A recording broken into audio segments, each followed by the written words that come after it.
Buenas, mi nombre es Melanie Támara. Mi grupo está conformado por Andrea Pertús, Cristian Quirós y el día de hoy vamos a hablarles sobre las subestaciones encapsuladas en SF6. Inicialmente les comparto nuestra tabla de contenido que va a tener nuestra introducción, lo que significa el SF6, que es hexafluoruro de azufre, implementación de las GIS, ventajas y desventajas y los principales usos. En otra instancia, tendremos los componentes principales, las características, arreglos físicos, equipos, costos, principales normas y pruebas de rutina. Inicialmente, voy a hablarles de manera introductoria sobre el concepto de las subestaciones encapsuladas blindadas o subestaciones aisladas en SF6. Estas fueron introducidas en el mercado al final de la década de 1960. Estas han llegado a poseer una tecnología ampliamente aceptada. Las primeras subestaciones se diseñaron para tensiones relativamente bajas, normalmente entre 60 y 100 kilovoltios. Sin embargo, una vez disponible el equipo, las aplicaciones crecieron enormemente, al principio para tensiones hasta de 200 kilovoltios y después, cuando quedó mostrado su extraordinario servicio, hasta tensiones consideradas extra alta tensión. Y pues debido a su característica como reducido tamaño y precio moderado en altas tensiones, las EIS son particularmente adecuadas para este rango de tensiones extra altas. Hablando un poco más de los últimos años, el número de subestaciones encapsuladas en SF6 de tensiones comprendidas entre 400 y 500 kilovoltios ha aumentado rápidamente, existiendo también equipos de hasta 800 kilovoltios actualmente en servicio. Y pues hay diseños de 1000 y 1600 kilovoltios que están siendo apenas pues desarrollados.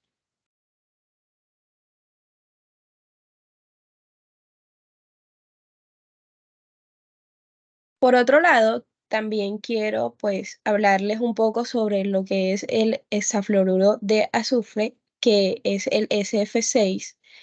Este es uno de los elementos más importantes de una subestación encapsulada debido a que sin este gas no sería posible garantizar un ambiente aislado dentro de los envolventes. Este es un gas dieléctrico inodoro, incoloro, no inflamable, no tóxico y químicamente inerte, el cual presenta una capacidad de aislamiento entre 2 y 3 veces mejor que el aire a la misma presión. Una vez se agrega este gas dentro de las subestaciones encapsuladas, este permite que los elementos estén más cerca entre sí, ya que crea un ambiente no propicio para la creación de los arcos eléctricos a una presión de 3 atmósferas. Este tiene un coeficiente dieléctrico similar al aceite utilizado en los transformadores. El uso del SF6 tiene varias problemáticas ambientales y de seguridad. Es un gas más pesado que el aire, por lo que en caso de haber algún tipo de escape de gas, este no va a disiparse, sino que se mantiene cerca del punto de origen de la fuga, tomando el lugar en el que antes estaba el oxígeno. Siendo así, digamos, podría provocar asfixia en cualquier persona que se encuentre en la zona. Por otro lado, otra problemática también sería que a la hora de trabajar con este gas es el efecto nocivo que tiene en el ambiente, ya que este no es tóxico para los humanos, pero sí es uno de los compuestos con el mayor potencial de insatisfacción de efecto invernadero. Este es aproximadamente unas 23.000 veces el potencial del CO2, por lo que debe ser estricto a la hora de que se disipe este gas subestación encapsulada.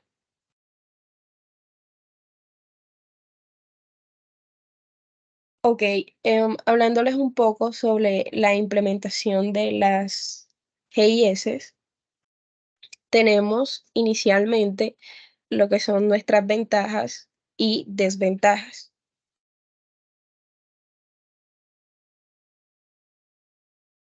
Ok, en en nuestras ventajas tenemos tamaño reducido. Esta es una ventaja ya que estas tienen la superficie necesaria para una subestación encapsulada. Normalmente estas son del 10% al 15% de la superficie requerida para una subestación convencional. Y pues también, por otro lado, también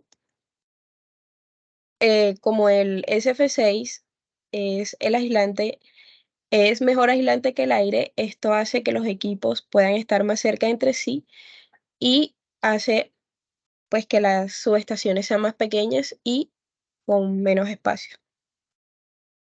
En cuanto a la segunda ventaja, que son a prueba de contaminación, esto quiere decir que a diferencia de las subestaciones convencionales o a las que están a la intemperie, donde una de las principales problemáticas es que contaminan, ya sea por polvo, lluvia, arena, incluso animales que hacen nido dentro de ellas, estas por ser encapsuladas o cerradas no tienen este tipo de problemáticas. Requieren menor mantenimiento, como ya fue mencionado anteriormente, porque son a prueba de contaminación ambiental. El tipo de mantenimiento que estas requieren son bastante específicos, ya sea pues por remoción de contaminantes, la inspección visual de componentes, la verificación de conexiones eléctricas o electrónicas y las actividades de mantenimiento preventivo. También tenemos las pues que brindan una mayor seguridad para los operadores. Esto quiere decir que tienen menor riesgo eléctrico a la hora de interactuar físicamente con la subestación. No producen radiointerferencia. Esta se da cuando el campo eléctrico modifica el campo electromagnético en las subestaciones encapsuladas, pues al tener un mejor aislamiento, no permite que los equipos eléctricos modifiquen las ondas de radio a su alrededor. Esto quiere decir que las señales que viajan por el espectro electromagnético no se ven afectadas. Por ejemplo, las señales de radio, las satelitales, etcétera. Todas estas son las ventajas o una de las ventajas o de manera pues reducida las ventajas o las más importantes que nos brindan este tipo de subestaciones. Por otro lado, pues también tenemos desventajas y la principal es que tienen mayor costo de los equipos y esto es más que todo debido a las consideraciones técnicas relacionadas con las propiedades del gas como aislante eléctrico, ya que la necesidad de mantener la presión y otros requisitos de cumplimiento ambiental, pues hace que de alguna manera tenga mayor costo. Estos factores técnicos y de diseño también contribuyen, los factores técnicos y de diseño también contribuyen al aumento de los costos en comparación de alternativas de aislamiento eléctrico. El gas es más pesado que el aire. Esto quiere decir que, pues como ya mencioné antes, cuando hice, digamos, la introducción de lo que era este tipo de gas, este suele ser más pesado que el aire, por lo que en casos de escape de este gas, pues no se va a disipar, sino que se mantiene cerca del punto de origen de la fuga, tomando el lugar en el que antes estaba el oxígeno. Y pues de esta manera puede provocar asfixia a las personas. La limpieza a fondo, esta es importante, pero también es una de las desventajas porque em, esta puede ayudarnos a reducir el riesgo de las fallas eléctricas y de seguridad, ya que la acumulación de contaminantes en componentes eléctricos puede aumentar la probabilidad de crear arcos eléctricos, cortocircuitos o fallos en el sistema. El gas puede provocar asfixia, ya lo había mencionado anteriormente. Y por último, dificulta para visualizar la configuración. Y esto es justamente porque pues, es una subestación encapsulada. Y en este tipo de subestaciones se utilizan equipos como interruptores, transformadores, que están sellados para evitar la fuga del gas. Esto significa que no se puede ver el interior del equipo sin abrirlo, lo cual no es seguro ni tampoco es recomendable.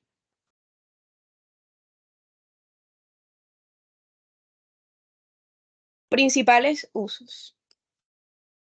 Las principales áreas donde son utilizadas las GIS son en en las industriales.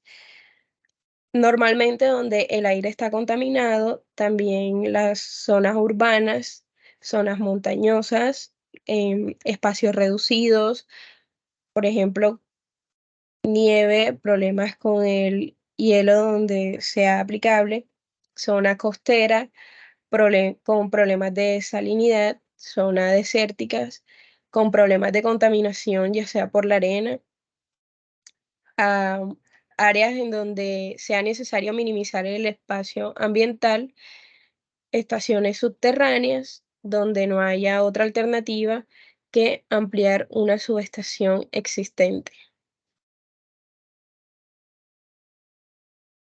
Bueno, continuando con lo que dice la compañera, los principales componentes de una subestación aislada en SF6 son tres, los cuales son los envolventes, los separadores y los conductores. Los envolventes forman una cubierta metálica completa, son eléctricamente puestas a tierra y los que más se usan son los de aluminio, que comparado con el aluminio tiene más ventaja de ser más liviano, no es magnético, tiene menor resistividad eléctrica que el acero que usando del mismo espesor. Y no son magnéticos porque no tienen corriente de Foucault. En la parte de los separadores son un aislamiento sólido, generalmente son de resina epóxica. En paralelo con el gas hay dos tipos de separadores. Uno que es empleado para dividir las GIS en distintas secciones estancadas en gas y el otro tiene una función de ser de soporte y es de tipo agujerado. Este divide la subestación en secciones por si tienen que trabajar en una parte de la subestación, no afecte completamente la subestación, sino que nada más se trabaje en la parte que se tiene que utilizar. En la parte de los conductores son tubos de aluminio que se unen mediante contactos en los extremos. Estos suelen ser enchuflados y comprimidos por muelles. Además, en la parte de los contactos están normalmente rodeados de pantallas para guiar el campo eléctrico.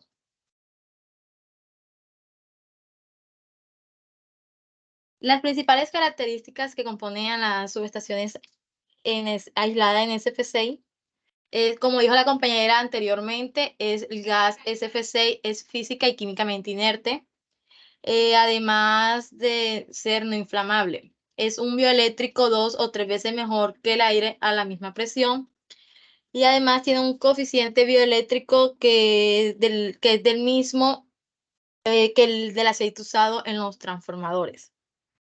Otra característica es la potencia dieléctrica en una subestación aislada en SF6, el cual depende principalmente del gas.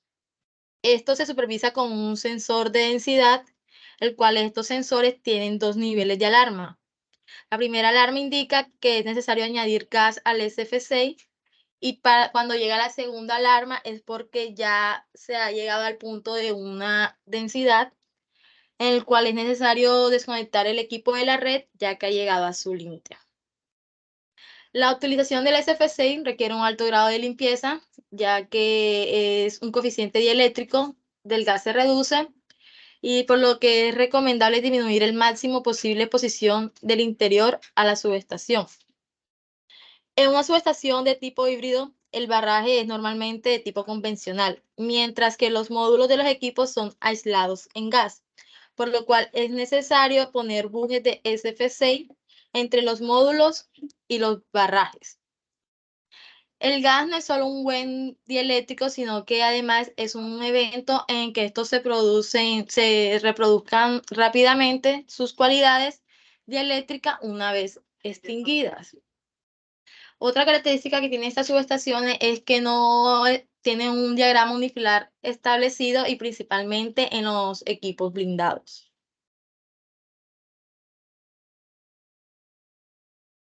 Arreglos físicos de las subestaciones SFC. Tienen dos, los cuales son en conexiones a equipos de alta tensión y en los mantenimientos y pruebas.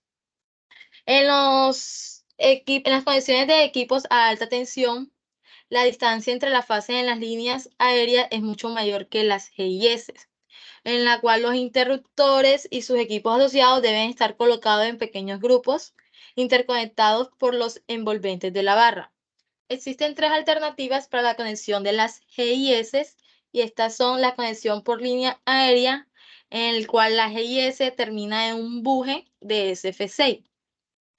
Otra alternativa es la conexión blindada directa, en la que hay un conductor aislado por un gas en su envolvente entre las GIS y el transformador. Y la última está en la conexión por cable. Para seleccionar el tipo de conexión que se requiere, se hace principalmente a partir de la tensión del sistema, el grado de contaminación ambiental, la configuración de la subestación y el análisis de costo de estos. En la parte de mantenimientos y pruebas, lo que más se requiere es realizar de manera que las partes que se necesitan ser accesibles durante el servicio puedan ser alcanzadas sin tener que desmontar el envolvente.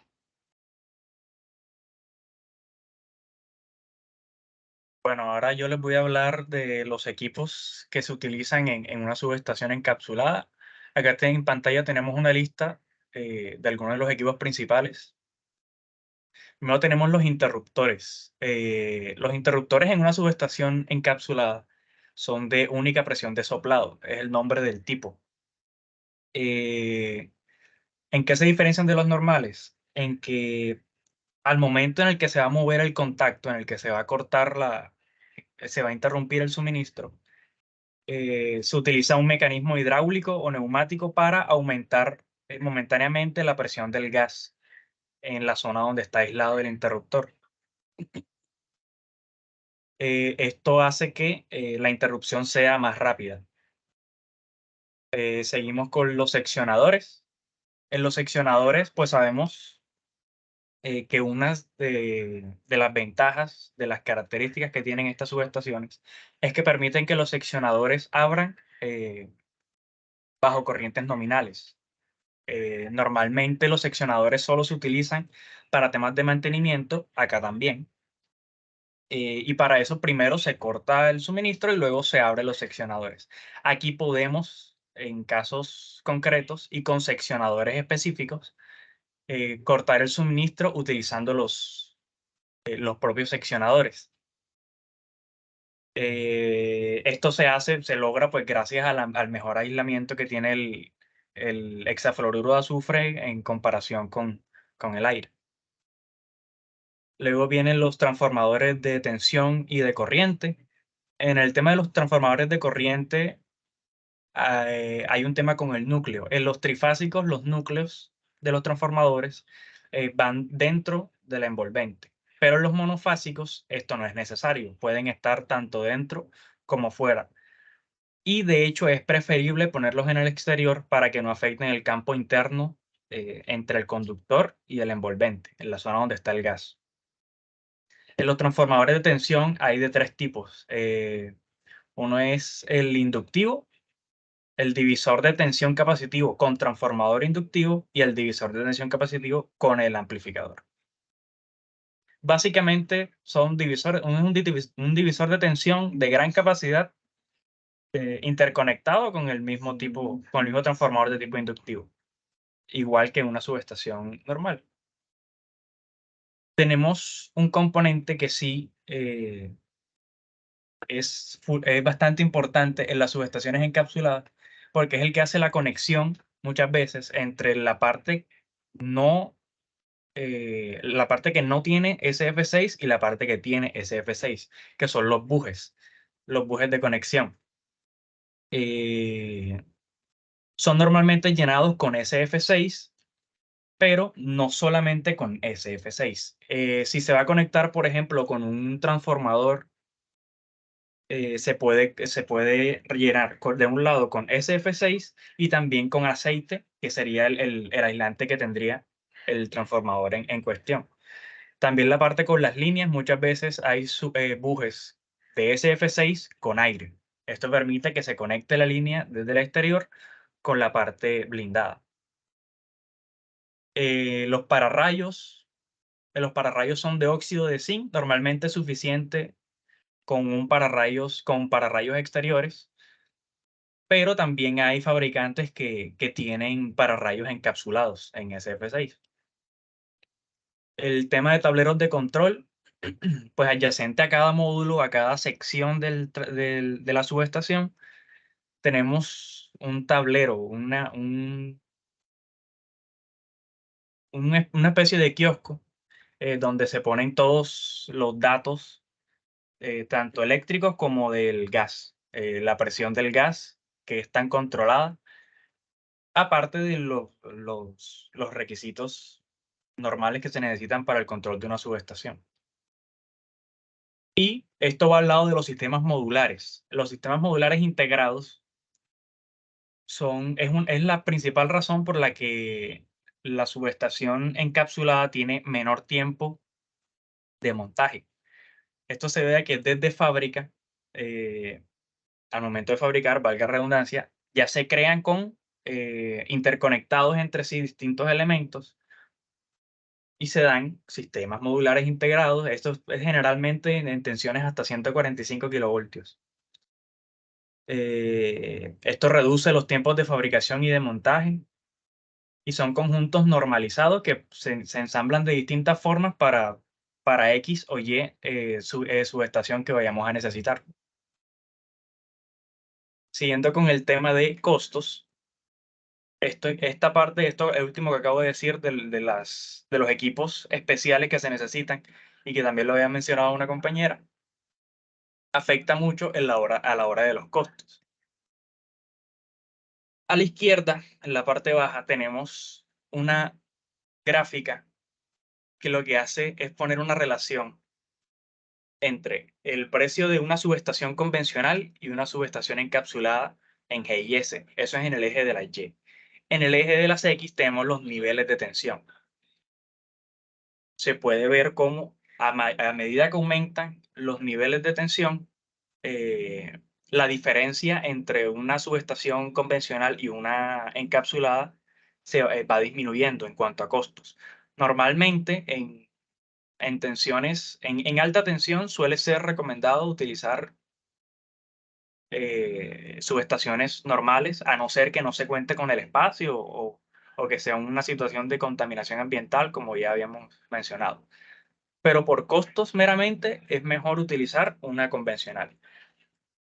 A medida que se va llegando a la extra alta tensión, y es por eso que se está investigando con tensiones de 1000 y de 1600 kilovoltios, se van reduciendo los costos y se va optimizando el uso de estas subestaciones, porque vamos a tener una ventaja de espacio, de aislamiento y demás, a un costo relativamente similar al de una subestación normal.